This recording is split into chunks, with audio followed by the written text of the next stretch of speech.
Morning students, welcome to PRT YouTube channel. BBA second year students, हम लोग जो subject discuss करते हैं एचआरएम, तो इस सेमेस्टर में जो एचआरएम सब्जेक्ट्स की डिफरेंट कॉन्सेप्ट्स हैं उसमें आज जो कॉन्सेप्ट हम लोग डिस्कस करने जा रहे हैं that is strategic role of HR managers. जो ह्यूमन रिसोर्स मैनेजर्स होते हैं, those who are responsible for the management of resources, employ, staff, worker in an organisation. तो जो ह्यूमन रिसोर्स मैनेजर्स होते हैं उनका स्ट्रैटेजिक लेवल पर क्या रोल्स और रिस्पॉन्सिबिलिटीज हैं। ऑल्दो प्रीवियस लेक्चर्स में बच्चों हमने डिस्कस करने की कोशिश की है कि जो एचआर मैनेजर है उनके क्या रोल्स एंड रिस्पॉन्सिबिलिटीज होते हैं ओवरऑल, बट मैं यहाँ बात करेंगे आज हम स्ट्रैटेजिक रोल्स की। स्ट्रैटेजिक वर्ड का मतलब होता है, आप लोग को पता होगा, स्ट्रैटेजिक मतलब when we think about long term, लंबे समय के लिए, सस्टेनेबिलिटी के लिए जब हम चीजों के लिए प्लान करते हैं तो उस पॉइंट ऑफ व्यू से किसी भी एचआर मैनेजर के स्ट्रैटेजिक क्या रोल्स हो सकते हैं वो आज के लेक्चर में हम डिस्कस करेंगे।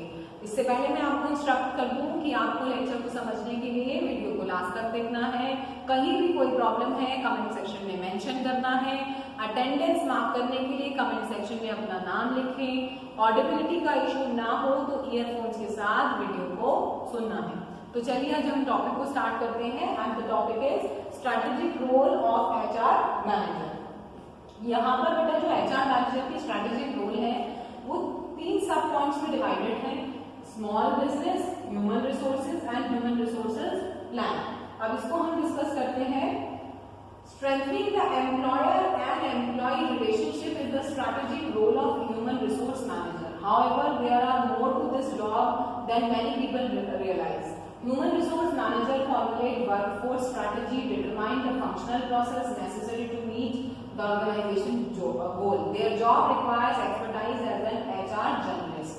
भाई सबसे पहले अगर हम ब्रीफली डिस्कस करें तो human resource manager basically employer और एम्प्लॉय की जो रिलेशनशिप है उनको is the strategic role of human resource manager. Employer और एम्प्लॉय की रिलेशनशिप को स्ट्रेंथन करना स्ट्रैटेजिक रोल कहलाता है ह्यूमन रिसोर्स मैनेजर का। कि कोई भी एम्प्लॉय अगर कंपनी में काम कर रहा है तो जो कंपनी है और उस एम्प्लॉयज के बीच में जो रिलेशनशिप है वो स्ट्रेंथन हो, अच्छा हो, लंबे समय तक हो, तो उसकी जिम्मेदारी किसकी होती है? ह्यूमन रिसोर्स मैनेजर की। इसके अलावा इसकी जो और वर्कफोर्स स्ट्रैटेजी को डेवलप करना, functional process and necessary meet organisational goal, company के गोल्स को सेटअप करना, उनकी स्ट्रैटेजी को डिटरमाइन करना और ये डिटरमाइन करना कि आप फंक्शनल प्रोसेस के जरिए अपने गोल्स को कैसे मीटअप करेंगे, तो ये भी एचआर मैनेजर की स्ट्रैटेजिक रोल में आता है। दिस जॉब रिक्वायर एक्सपर्टाइज, हर कोई नहीं कर सकता, means they must be familiar with every human resource discipline. Human resource manager के जो ये जो स्ट्रैटेजिक रोल्स होते हैं ये हर किसी के बस में नहीं है। कोई भी इंडिविजुअल जो एक्सपर्टाइज है, जो कंपनी के एचआर डिसिप्लिन से वाकिफ है, उसे पता होना चाहिए कि भाई जो ह्यूमन रिसोर्स से रिलेटेड डिसिप्लिन्स हैं वो क्या क्या होते हैं, तभी वो स्ट्रैटेजिक लेवल पर इन रोल्स को निभा सकता है। अब हम बेसिकली डिस्कस करते हैं इसको डिटेल में, evolving roles in human resources. During the 1980, personal department were responsible for handing out application, providing employees with insurance enrollments, mainly administrative forms, processing payroll. The role of personal department was mainly administrative. Overall, the next several decades, personal department became more involved with the overall business group. Company began to recruit human resources leader who can be capable for strategic management. Personal administration evolved into the human resource management. भाई अगर हम पहले की बात करें तो 1980s में जो पर्सनल या एचआर डिपार्टमेंट होता था वो कहाँ तक सीमित था? एम्प्लॉयज को हायर करना, इसके साथ साथ ये एंश्योर कराना कि उनका प्रॉपर एनरोलमेंट, पेरोल, क्या उनकी तनख्वाह रहेगी, किस तरह के एम्प्लॉयज कंपनी में चाहिए। तो अगर हम मोटा मोटा बात करें तो पहले जो एचआर डिपार्टमेंट होता था वो केवल और केवल एडमिनिस्ट्रेटिव लेवल तक ही इन्वॉल्व होता था। बट अगर हम अब की बात करें, जो चेंजेस आए हैं तो ज्यादा से ज्यादा अब इन्वॉल्वमेंट जो हो गया है जिससे बिजनेस गोल्स में भी वो इन्वॉल्व है और company begin to recruit HR leaders जिससे कि वो केपेबल तरीके से स्ट्रैटेजिक मैनेजमेंट कर सके। एडमिनिस्ट्रेटिव लेवल पर नहीं, स्ट्रैटेजिक लेवल पर मैनेजमेंट चाहिए, इसलिए ह्यूमन रिसोर्स मैनेजर्स को हायर किया जाता है। और जो पर्सनल एडमिनिस्ट्रेशन है इनटू एचआर मैनेजमेंट। साथ ही human resource managers are responsible for developing strategic solution to employment आने वाले समय में कोई भी एम्प्लॉयमेंट रिलेटेड प्रॉब्लम है, एम्प्लॉय रिलेटेड प्रॉब्लम है, उसको स्ट्रैटेजिक तरीके से कैसे दूर किया जा सकता है। तो ये भी बेसिकली एक एचआर मैनेजर का स्ट्रैटेजिक रोल होता है। Affect the organisation ability to meet its productivity and performance. इसके अलावा some business no longer use human resources preferring human capital instead. आजकल के टाइम पर अगर हम देखें तो कुछ बिजनेस ऑर्गेनाइजेशन अब ह्यूमन रिसोर्स वर्ड को यूज नहीं कर रहे हैं, वो बेसिकली उनको नाम दे दिया ह्यूमन कैपिटल। जैसे कैपिटल होता है, लाइफ ब्लड होता है बिजनेस का, कि बिना पैसे बिना फाइनेंस के बिजनेस नहीं चल सकता, उसी तरीके से ह्यूमन रिसोर्स को ह्यूमन कैपिटल नाम दे दिया गया है। अगर अच्छी रिसोर्सेज नहीं है तो लॉन्ग टर्म तक कोई भी बिजनेस सर्वाइव नहीं कर सकता, तो उसको ह्यूमन कैपिटल नाम दे दिया गया है। This is due to a change in how employee understand the relationship with the employees। ये इसीलिए क्योंकि ये देखा जा रहा है कि एम्प्लॉयर की, ऑर्गेनाइजेशन की उनके साथ काम कर रहे लोगों से कैसी रिलेशनशिप है। अगर अच्छी रिलेशनशिप है, कंपनी के एम्प्लॉय समय समय पर मोटिवेट हो रहे हैं, अपनी रोज रिस्पॉन्सिबिलिटीज को समझ पा रहे हैं, निभा पा रहे हैं, तो कंपनी की प्रोडक्टिविटी बढ़ रही है, तो ये स्ट्रैटेजिक लेवल पर सोचा जाता है। Instead of defining employment as a function, human traditional approach में human capital recognise the value that employees bring to the organisation. पहले के मुकाबले अब ये माना जाता है कि जो ह्यूमन रिसोर्स है वो कंपनी में वैल्यू को जोड़ रहे हैं, अच्छे एम्प्लॉइज कंपनी की वैल्यू ऐड करते हैं। तो ये अब आज के टाइम की मान्यता हो गई है। This approach is more people centred, focusing on the strength and talent of the employees. ये जो अप्रोच है ये पीपल सेंटर्ड है। जितना ज्यादा एम्प्लॉइज की कैपेबिलिटीज के बारे में सोचा जा रहा है, उनके बारे में सेंटर्ड है, it allows to influence the strength and talent in the people, जिससे कि लोगों की जो टैलेंट है, स्ट्रेंथ है, कैपेबिलिटीज है, वो और ज्यादा निखर गया। Work place safety and risk management, ये भी basically HR manager strategic role में आता है। Creating a environment free from unnecessary hazard is a strategic role every human manager. Strategic development for workplace safety entails risk management and mitigating potential losses from the on-job injuries and fatalities। Basically ये भी important role है HR manager का strategic level पर कि work place safe और secure हो। आज के टाइम पर कोई भी वर्कर ये नहीं चाहता है कि जिस एनवायरमेंट में, जिस वर्क प्लेस पे वो काम कर रहा है वो उसके लिए अगर सेफ नहीं है और ही और she will not be perform up to the mark. तो सेफ्टी प्रोवाइड करना, एनवायरमेंट को मेंटेन करना is an area which a strategic plan helps lower companies' expense for insurance coverage, reducing accident through training employees on proper use of machinery, equipment, functional tasks, safe work environment। इसी के चलते लोगों का insurance provide कर रही है company, किसी भी ट्रेनिंग के जरिए कोई भी एम्प्लॉय किसी भी तरह की प्रॉब्लम फेस ना करे, तो इन सब चीजों को स्ट्रैटेजिक लेवल पर प्लान करता है human resource manager. Compensation and benefit, ये भी बहुत इंपॉर्टेंट है। Employee compensation and benefit is determine the companies business reputation and image. किस तरह का कंपनसेशन कंपनी एम्प्लॉय को दे रही है, ये कंपनी की इमेज और रेपुटेशन के लिए भी एक इम्पॉर्टेंट पार्ट है। Because the employ is adding value to the company, तो how the company is paying back, compensate किस तरीके से कर रही है। In addition the decisions are can human resource manager make. Pay scales and employee benefit can impact the employee satisfaction as well as the organization ability to recruit the talented workers। भाई अगर proper तरीके से जो compensation का scale है, plan है, या compensation या पेमेंट बेनिफिट्स है, वो अगर एम्प्लॉयज को सही तरीके से मिल रहे हैं या प्रॉपरली प्लान है, तो सबसे पहले तो जो कंपनी में काम कर रहे हैं एम्प्लॉयज वो भी अपने आप में मोटिवेटेड फील होगा। इसके अलावा आगे भी चलकर अगर कंपनी टैलेंट को रिक्रूट करती है तो अच्छे से अच्छे लोग कंपनी से जुड़ने के चांसेस बढ़ जाते हैं। ठीक है, तो ये भी स्ट्रैटेजिक लेवल पर प्लान होता है। जॉब इवैल्यूएशन करना, लेबर मार्केट की कंडीशंस को समझना, वर्कफोर्स में क्या शॉर्टेज चल रही है, बजट से उसको मैच करना, तो these are all under the strategic plan that the HR manager has to develop. Next is to pay benefit strategy include weighing an employ choices. Choices को वे ऑफ करना कि भाई एम्प्लॉय की क्या चॉइस है, monetary benefit चाहिए कि non monetary benefit चाहिए। Satisfying its workforce and pleasing the company stake holders.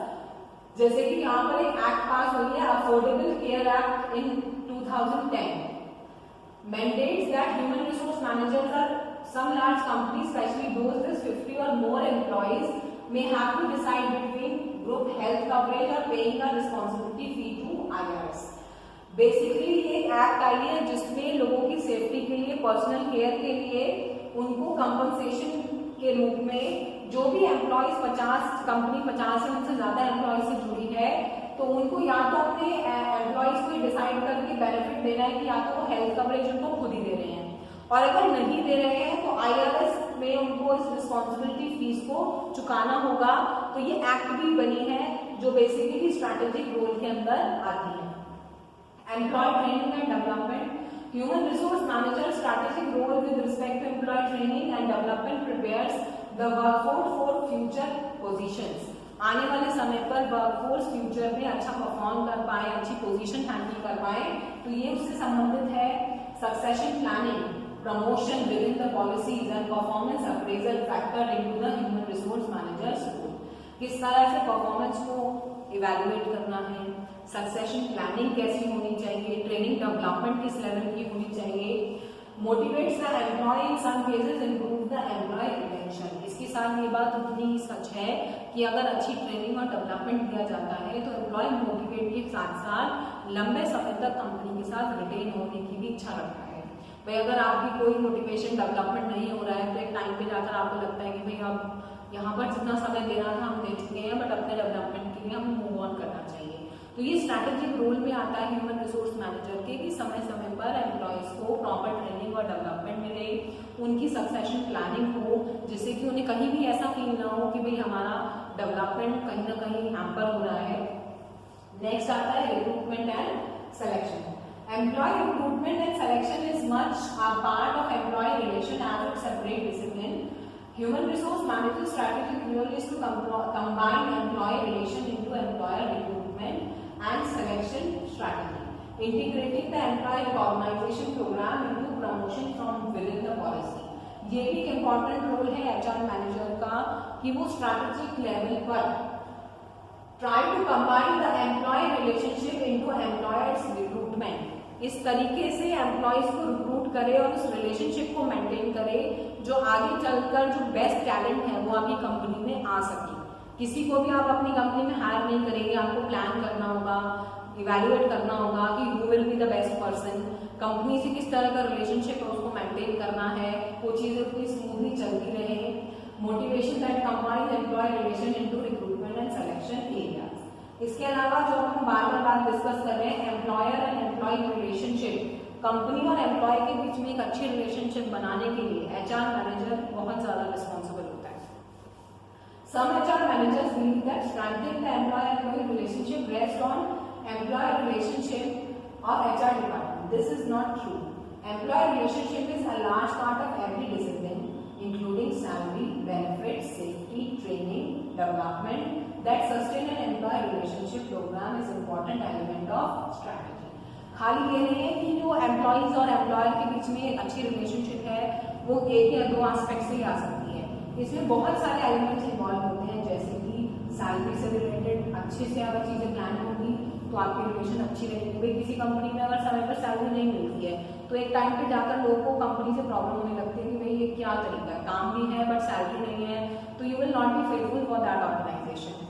इसके अलावा बेनिफिट्स अगर आप उनको दे रहे हैं, सेफ्टी मेजर्स के बारे में सोच रहे हैं, जैसे कि मैंने अभी बताया ट्रेनिंग और डेवलपमेंट उनको मिल रही है, एम्प्लॉय बेनिफिट या डेवलपमेंट की बात चल रही है, तो इन सब तरीके से उनकी जो रिलेशनशिप है वो सस्टेनेबल मैनर में अच्छे हो जाते हैं, स्ट्रेंथन हो जाते हैं। इसके पीछे होलसेल रिस्पॉन्सिबिलिटी होती है ह्यूमन रिसोर्स मैनेजर की।